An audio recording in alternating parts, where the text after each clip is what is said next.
Bienvenidos al primer debate de candidatos a rector de la Universidad Nacional de Asunción. Agradecemos a los estudiantes, candidatos, asambleístas y público en general.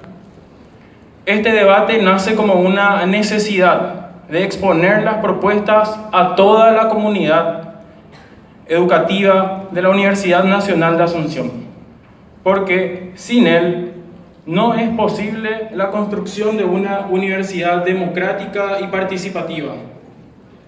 Agradecemos a los moderadores por aceptar el reto de guiar tan importante debate del próximo rector de la Universidad Nacional de Asunción, máxima autoridad de nuestra universidad y principal encargado de encaminar las riendas de la mayor universidad del país. Muchas gracias a todos y a todas, y a debatir.